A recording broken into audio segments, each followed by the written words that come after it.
Camerounaises, Camerounais, mes chers compatriotes, le drame national qui se déroule sous nos yeux m'amène à m'adresser à vous ce jour sur deux sujets qui interpellent la plupart des Camerounais. D'une part, la situation de guerre civile qui détruit avec une rare violence les régions anglophones du nord-ouest et du sud-ouest, et d'autre part, le plan national de résistance au hold-up électoral dans sa phase 2, sur la guerre civile qui ravage les régions du nord-ouest et du sud-ouest. Les populations de ces deux régions sont confrontées depuis quelque temps à une escalade des atrocités de toutes sortes. Arrestations arbitraires, exécutions sommaires, jugements extrajudiciaires, destruction des biens, etc. Cela dans l'indifférence totale du pouvoir en place. Certaines statistiques font état de plusieurs centaines de morts dans les deux régions, comprenant des militaires, des séparatistes et des civils, et de plusieurs centaines de milliers de populations déplacées. Le pouvoir de Yaoundé a privilégié, depuis le début de ce conflit, le recours aux armes, qui ne contribuent qu'à exacerber la situation. En raison des défaillances de son leadership et de sa gouvernance, il devient chaque jour plus clair que ce pouvoir a perdu toute crédibilité, pouvant lui permettre d'apporter l'apaisement nécessaire et de résoudre ce problème de manière satisfaisante pour tous les protagonistes du conflit. Or, si rien n'est fait rapidement, il est à craindre que l'escalade observée ne débouche sur une guerre totale. Lors de la campagne électorale, j'avais pris l'engagement qu'une fois élu, le problème de nos compatriotes du nord-ouest et du sud-ouest sera l'une de mes priorités. Aussi, fort de la confiance que vous m'avez accordée, et face à l'escalade des souffrances dans les deux régions anglophones du nord-ouest et du sud-ouest, qui fait de la résolution de ce problème une urgence absolue, j'interpelle les différentes parties prenantes à travers les propositions ci-après, qui visent à apporter des solutions concrètes aux griefs de nos compatriotes des deux régions directement concernées, dans le respect de l'unité de notre nation. Ainsi que je l'ai indiqué dans mes différentes déclarations antérieures, ma démarche pour la résolution de cette crise est sous-tendue par la condition préalable que les sécessionnistes s'engagent à renoncer à la partition du pays et à la recherche d'une telle partition. Considérant que cette condition préalable sera acceptée de tous, je propose les actions suivantes à toutes les parties prenantes. Au plan militaire, j'appelle à un cessez-le-feu immédiat et à la mise en place d'un processus de désarmement, démobilisation et réinsertion des combattants insurgés. Je demande une amnistie générale au bénéfice de toutes les personnes impliquées dans ce conflit, assortie d'une libération des personnes détenues dans ce cadre.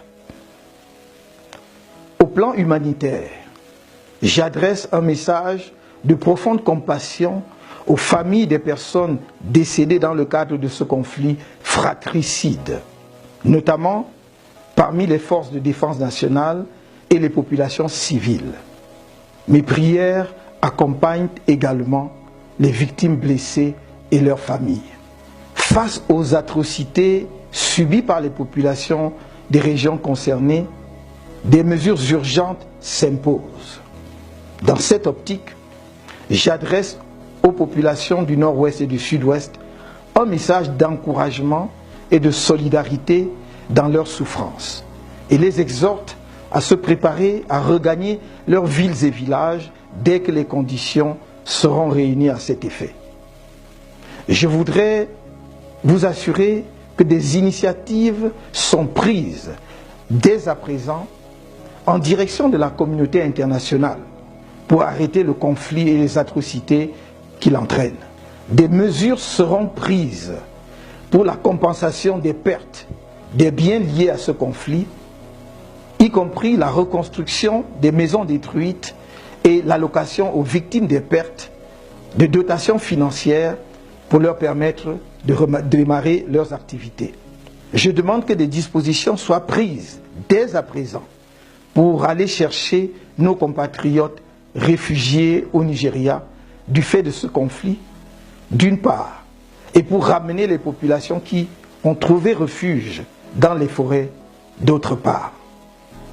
J'en appelle à la solidarité et à l'indignation de mes compatriotes francophones par rapport au sort de leurs frères et sœurs des régions du Nord-Ouest et du Sud-Ouest. Je voudrais souligner à leur intention que ce qui se passe dans cette partie de notre pays nous concerne tous directement. Ne cédez point aux sirènes de la division. Le socle de notre combat politique est l'édification d'une république fraternelle et solidaire dans le cadre d'un Cameroun uni. C'est pourquoi la mort ou la souffrance d'un compatriote, quel que soit son lieu de résidence ou d'origine, doit nous concerner comme s'il s'agissait de nous-mêmes. Ne nous laissons pas aller à l'indifférence ambiante, dont on ne se réveille souvent que lorsqu'on est devenu soi-même victime de l'inacceptable.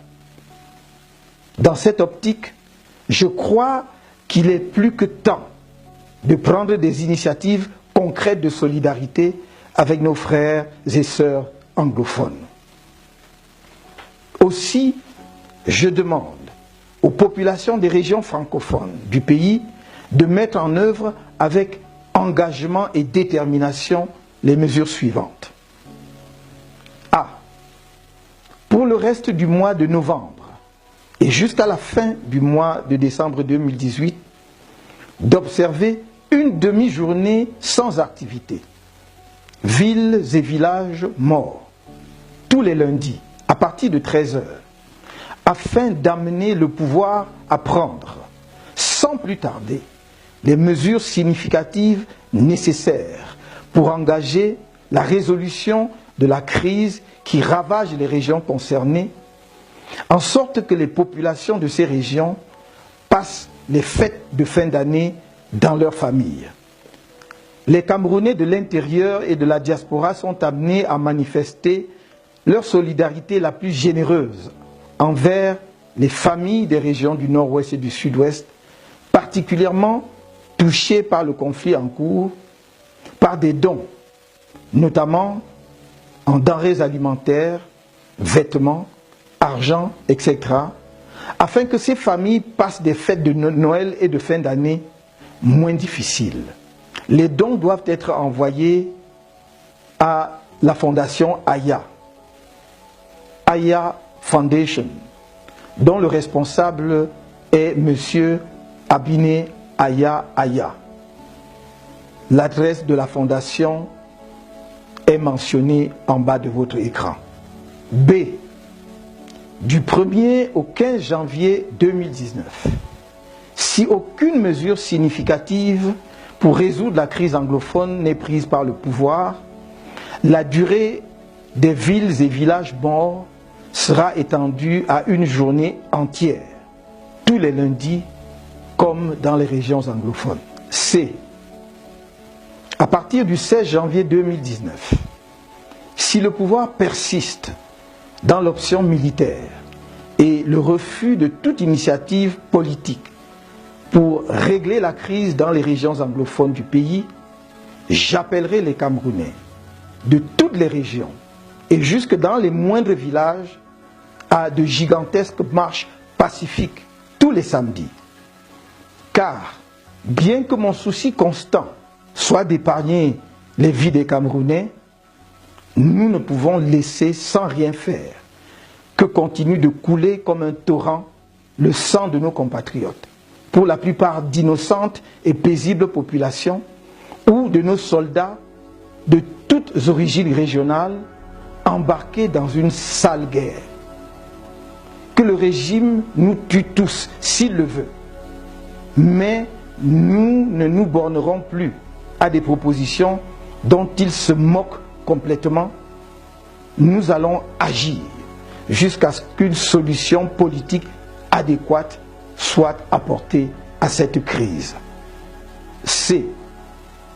Au pouvoir, je demande d'arrêter le recours aux armes, car il ne peut constituer une solution à un problème politique. Je l'exhorte à recourir au dialogue inclusif, comme de nombreuses instances nationales et internationales l'ont recommandé. Je formule des prières pour les victimes militaires tombées sur le champ d'une guerre injuste contre leurs propres frères et sœurs. Une guerre absurde que les dirigeants civils de l'État leur font faire au lieu de prendre leurs responsabilités politiques pour y mettre fin, à défaut de l'avoir évité. Nos soldats exténués et mutilés pour certains ne savent plus pourquoi ils se battent.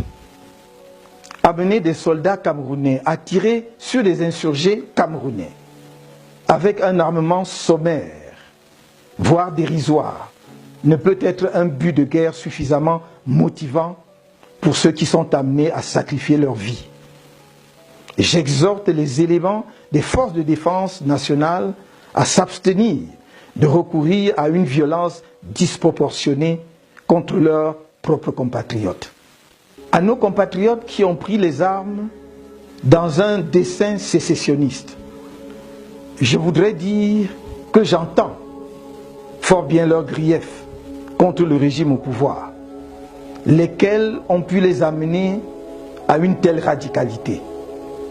Il s'agit notamment de l'absence d'une autonomie effective, permettant en l'occurrence aux régions anglophones du pays de s'occuper de leurs propres affaires, la non prise en compte de la spécificité culturelle née du particularisme historique des populations anglophones et de manière plus générale les injustices, la discrimination et les inégalités entre citoyens, le défaut d'un développement équilibré de toutes les régions et la promotion d'un État hyper centralisé où une poignée de personnes s'enrichit au détriment du plus grand nombre.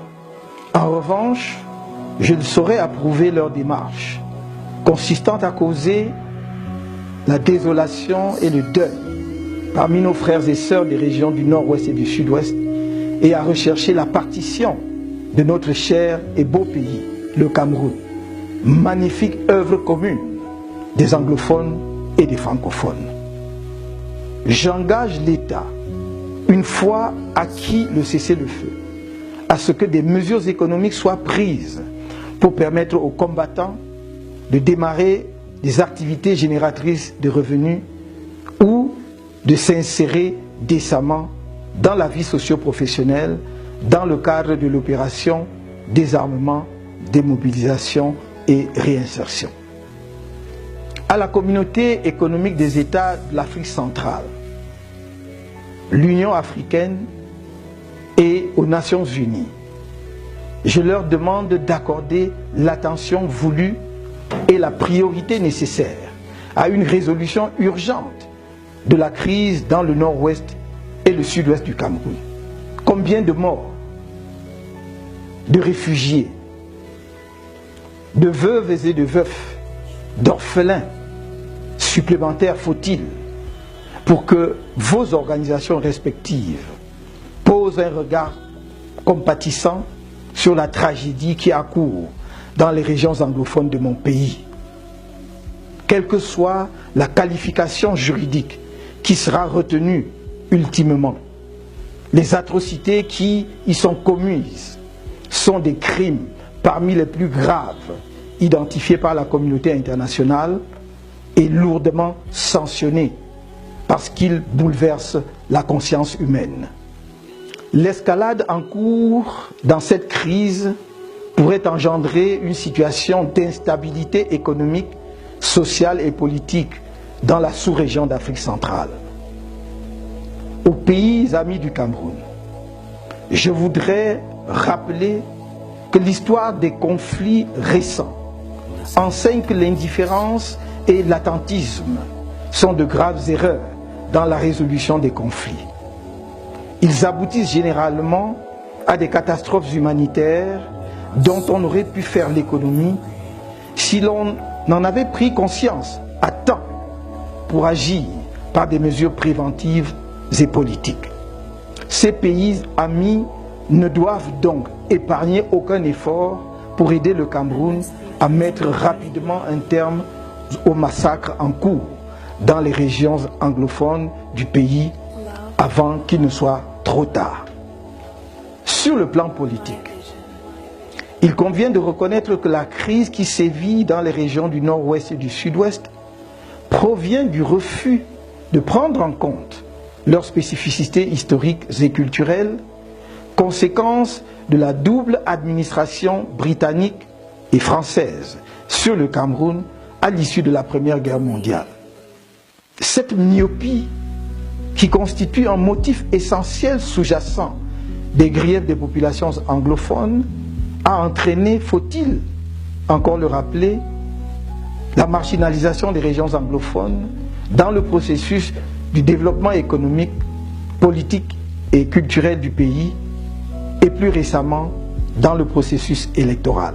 Or, de même que nous ne pouvons pas nier que ces circonstances historiques ont contribué d'une certaine manière à l'enrichissement de notre patrimoine culturel, il est indéniable qu'elles ont créé certains particularismes qui sont à l'origine de la complexification de notre système sociopolitique. Résoudre durablement la crise anglophone nous impose de nous pencher sur l'évolution et les conditions de fonctionnement de l'État du Cameroun en tant que fruit du double héritage des administrations britanniques et françaises sur notre pays. Nous ne devons pas avoir peur de nous livrer à cet exercice dès lors qu'il est admis qu'il a pour finalité de bâtir une nation camerounaise plus solide sur ses bases et forte de l'unité du destin de toutes ses composantes socio-historiques et culturelles. Revoir l'architecture étatique de notre pays en vue de sortir d'une hypercentralisation et de promouvoir le développement des collectivités territoriales décentralisées ne peut en aucune façon fragiliser notre pays.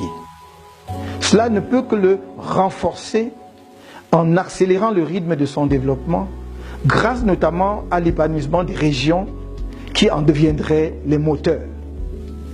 Dans cette perspective, il convient d'aller au-delà des problèmes spécifiques des régions du nord-ouest et du sud-ouest pour répondre à la problématique plus générale de l'autonomie et du développement de l'ensemble des régions du Cameroun.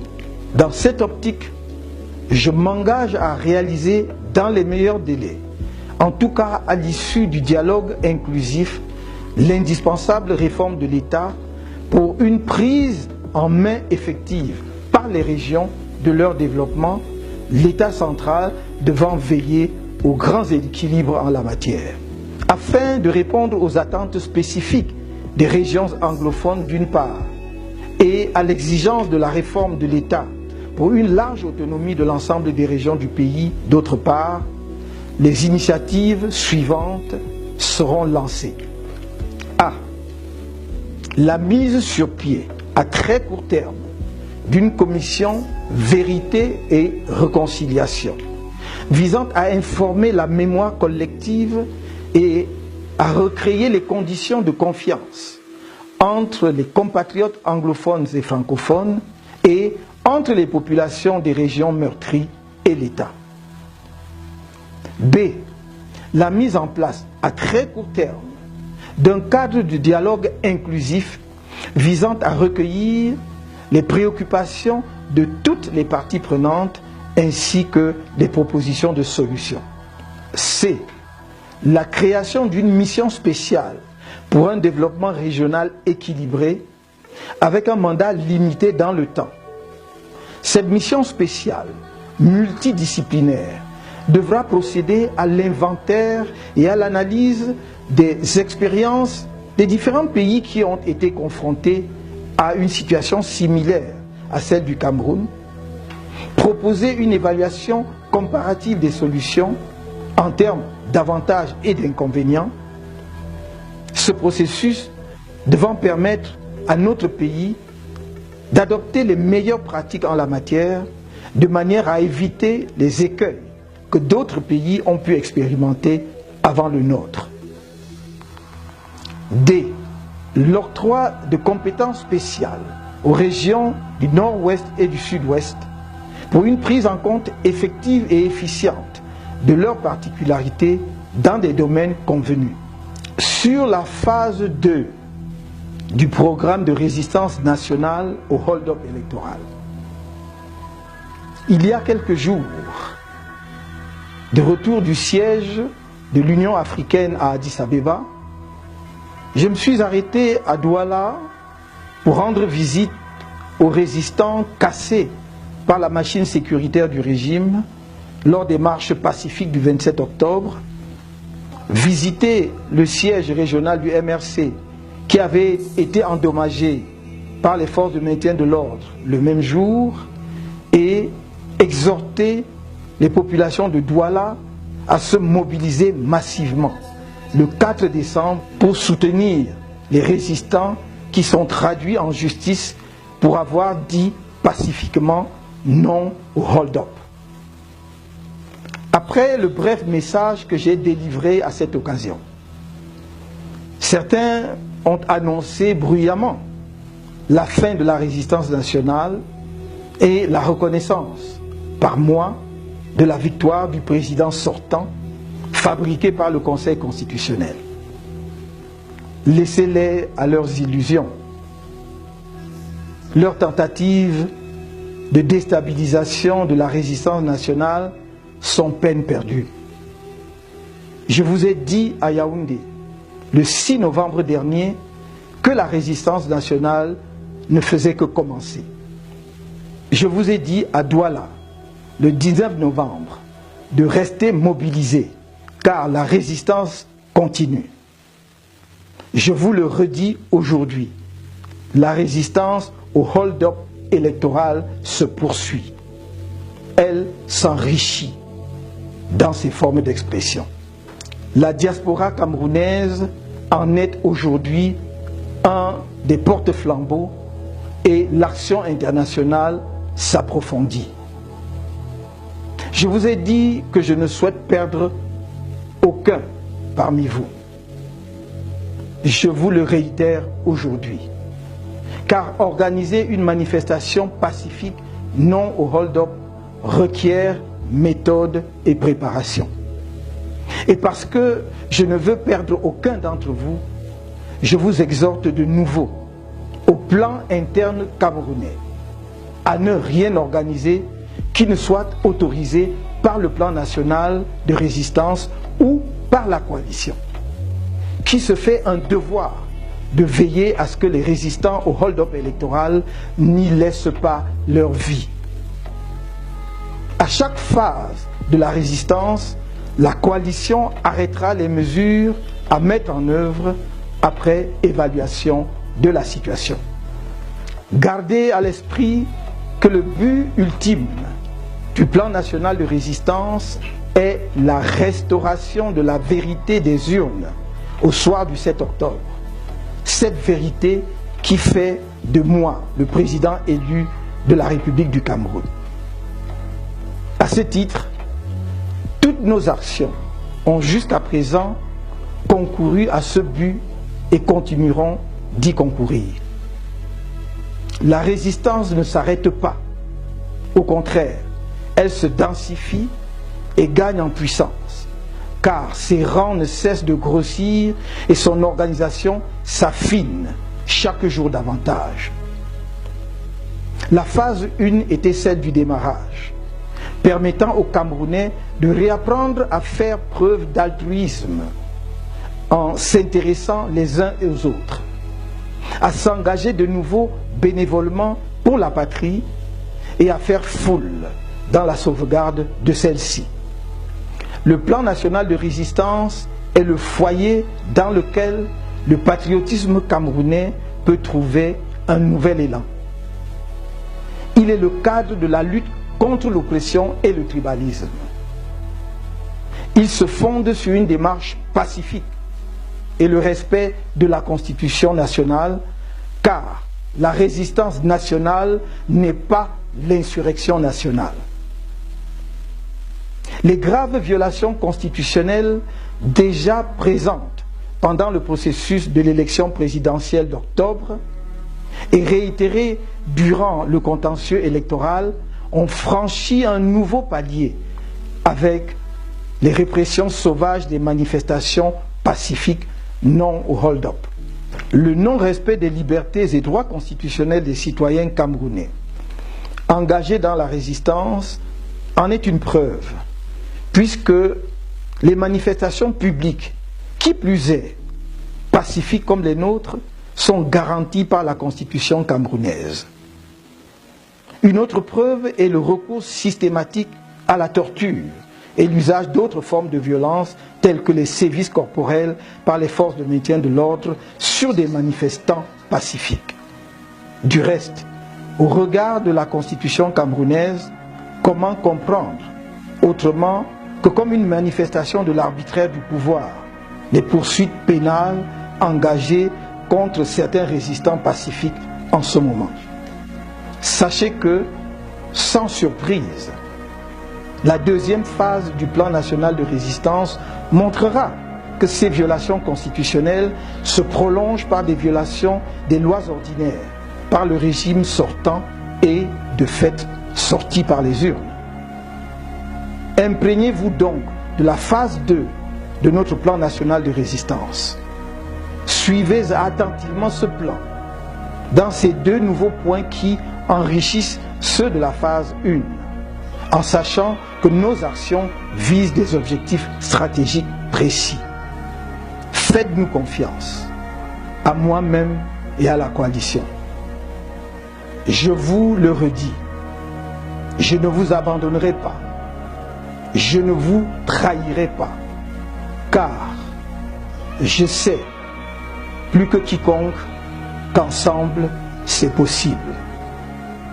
Alors, c'est ensemble que nous continuerons de dire non au hold-up électoral. Vive le Cameroun!